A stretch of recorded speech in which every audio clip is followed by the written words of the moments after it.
हिंदी में यूपीएससी की तैयारी से संबंधित प्रोग्राम्स को देखने के लिए सब्सक्राइब करें स्टडी IQ-IAS हिंदी। हेलो दोस्तों, स्वागत है आप सबका स्टडी IQ-IAS हिंदी पे। मैं ललिता दहिया। दोस्तों, बहुत ही महत्वपूर्ण न्यूज चर्चा में है कि आखिर हिंद महासागर क्षेत्र में 3 चाइना के जो जासूसी जहाज हैं वो क्या कर रहे हैं। बिल्कुल सही सुना आपने।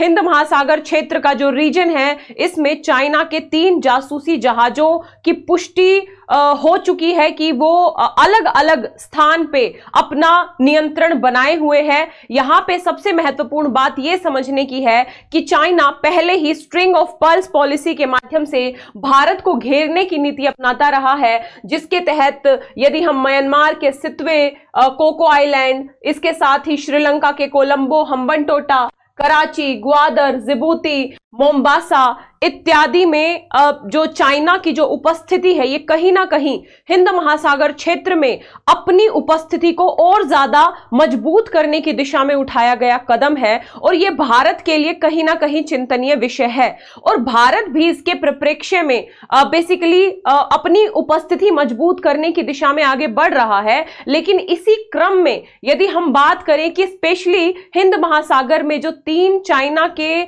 जासूसी जहाज हैं उनकी उपस्थिति के ऊपर और ज्यादा चिंता पैदा हो जाती है भारत के संदर्भ में। तो दोस्तों, सबसे पहले मैं ये बता दूं आप लोगों को कि चाइना हिंद महासागर क्षेत्र में अपनी मजबूती बढ़ाने के उद्देश्य से हिंद महासागर क्षेत्र में लगातार जो चाइना के जासूसी जहाज हैं वो गश्त कर रहे हैं। और कम से कम ये खबर मिली है कि कम से कम 3 जासूसी और सर्वेक्षण जहाज हिंद महासागर में गश्त कर रहे हैं चाइना के। सबसे पहले यदि हम इस बात को देखें कि चाइना की नौसेना के उस विस्तारवादी कदम से जोड़ के देखा जा रहा है इस पूरे के पूरे घटनाक्रम को, जिसमें वो 2025 तक हिंद महासागर में वाहक टास्क फोर्स की गश्त शुरू करना चाहती है।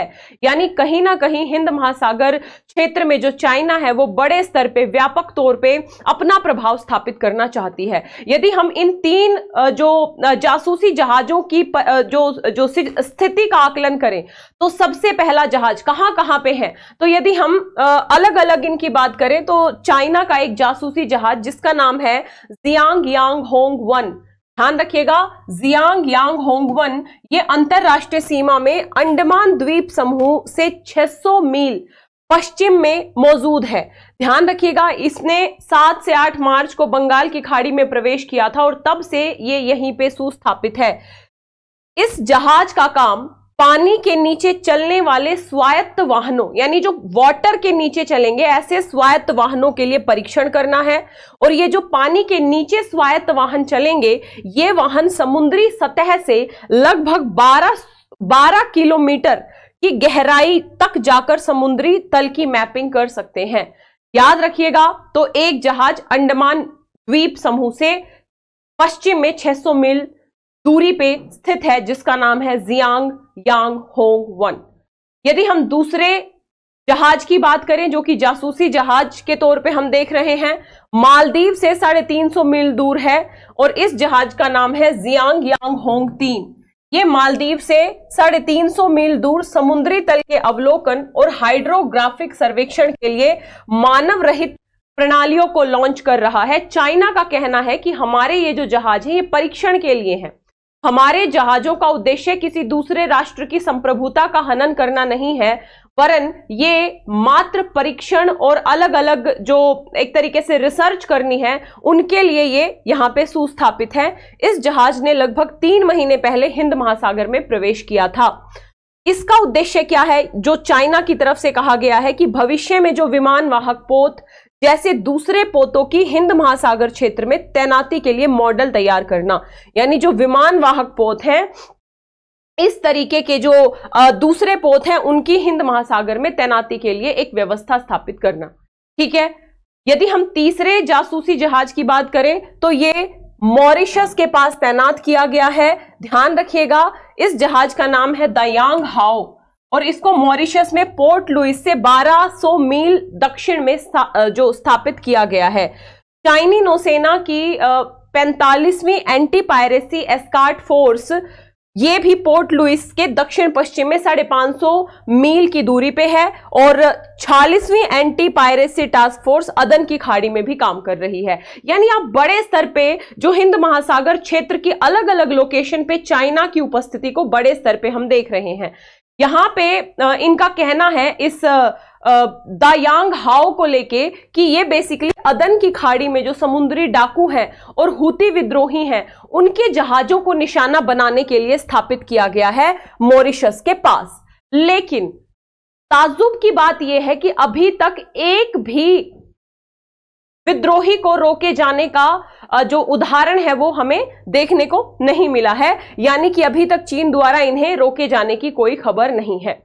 तो ये तीनों लोकेशंस हमारे लिए काफी ज्यादा महत्वपूर्ण भी है, चाहे मॉरिशस वाला हिस्सा हो, चाहे मालदीव तो हमारे सीमा के जस्ट बगल में है। तो ऐसे में भारत के ऊपर निगरानी करना चाइना के लिए और ज्यादा आसान हो जाता है। और चाइना के जो ये निगरानी जहाज है, इनका जो एक तरीके से मॉडल है, जिस तरीके से इनको बनाया गया है वो काफी ज्यादा हाईटेक है, तकनीकी तौर पे काफी ज्यादा बेसिकली सक्षम है। तो ऐसे में भारत के सैटेलाइट्स के माध्यम से निगरानी करना आसान बनाता है।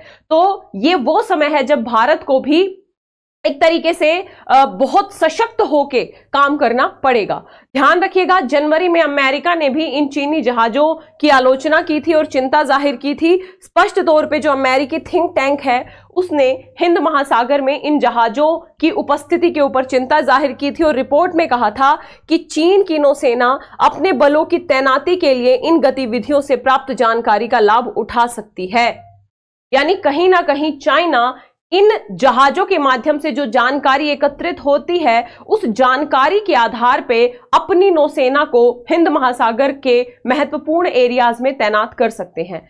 हालांकि चीन इन आरोपों का खंडन करता रहा है लगातार, और चीनी विदेश मंत्रालय ने साफ तौर पे कहा भी है कई बार कि ये जहाज वैज्ञानिक समझ के लाभ और शांतिपूर्ण उद्देश्यों के लिए हैं। लेकिन चाइना एक ऐसा राष्ट्र है जिस पे विश्वास नहीं किया जा सकता, और जहां पे राष्ट्रीय संप्रभुता, राष्ट्रीय सुरक्षा का मुद्दा है और भारत का इतना लंबा तट है, तो ऐसे में हम चाइना को एक तरफा इस तरीके के जो हरकतें हैं वो करने की आजादी नहीं दे सकते हैं। हालांकि अंतरराष्ट्रीय सीमा में हम चाइना को प्रत्यक्ष तौर पे रोक नहीं सकते हैं, लेकिन सबसे बड़ा कदम यह होगा कि हमें भी अपनी उपस्थिति को बढ़ाना पड़ेगा। और इस संदर्भ में यदि हम भारत के प्रयासों की बात करें तो भारत ने भी तैनाती बढ़ाई है। भारतीय नौसेना ने हिंद महासागर में हालिया समय में अपनी सबसे बड़ी तैनाती की है। नौसेना ने यहां पे 11 पनडुब्बियों और लगभग 35 युद्धपोत को तैनात किया है।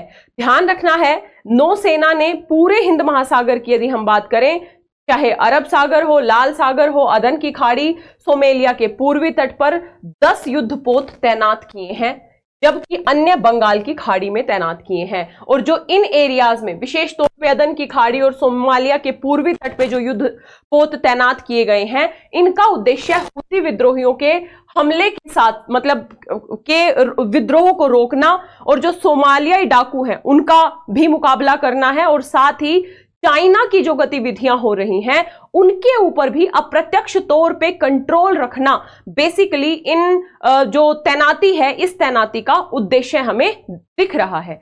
ठीक है, तो ध्यान रखिएगा, वर्तमान में चाइना का जो एक्सपेंशन है वो बढ़ता जा रहा है।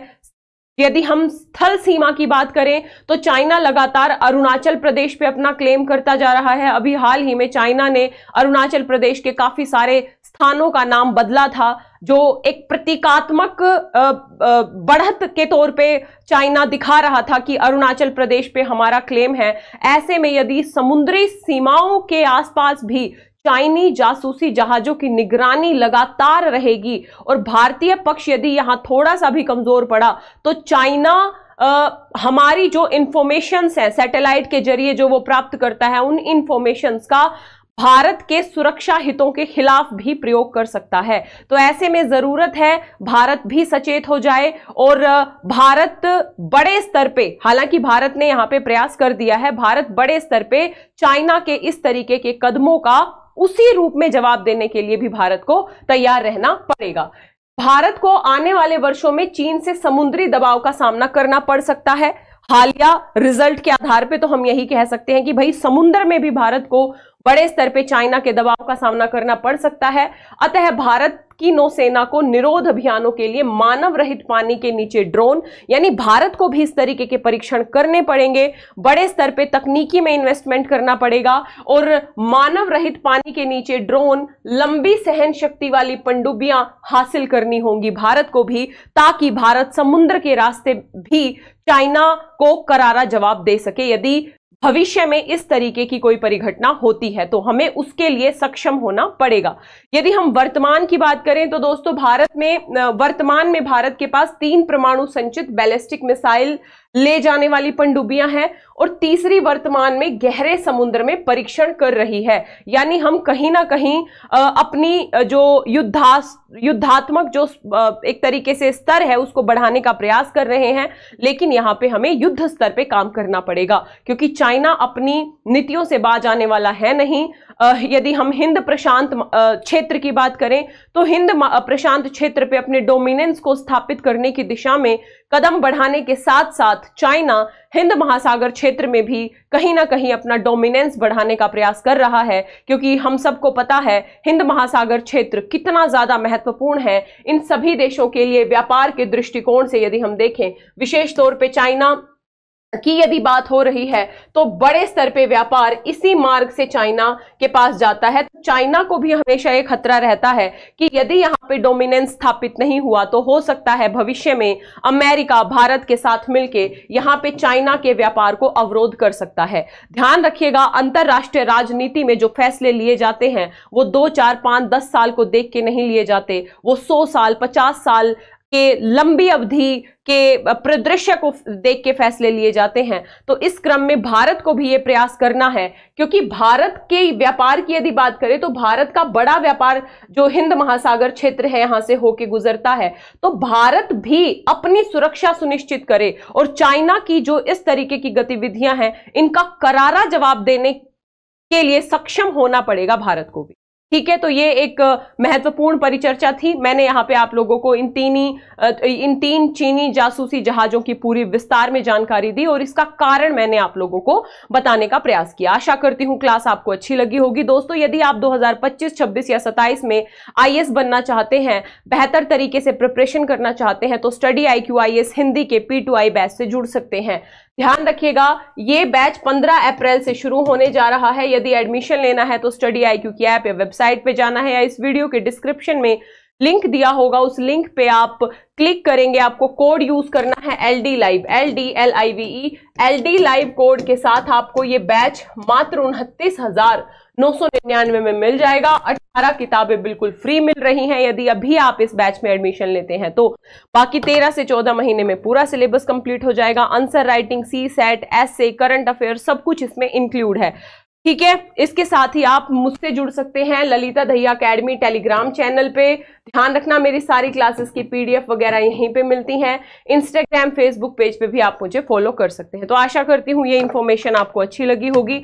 यदि क्लास अच्छी लगी हो तो वीडियो को लाइक जरूर करें, शेयर जरूर करें, कमेंट जरूर करें और कमेंट में ये जरूर बताएं कि क्या भारत को भी प्रत्युत्तर में बड़े स्तर पे प्रयास करने की जरूरत है, जिसका सीधा सा आंसर स्पष्ट तौर पे दिख रहा है, लेकिन आप कमेंट बॉक्स में मुझे बता सकते हैं। यदि चैनल पे नए हैं तो सब्सक्राइब करें। मिलेंगे इसी तरीके की अगली वीडियो में, तब तक के लिए जय हिंद, जय Bharat, all the best, thank you so much. Hindi में UPSC की तैयारी से संबंधित प्रोग्राम्स को देखने के लिए सब्सक्राइब करें स्टडी IQ IAS हिंदी।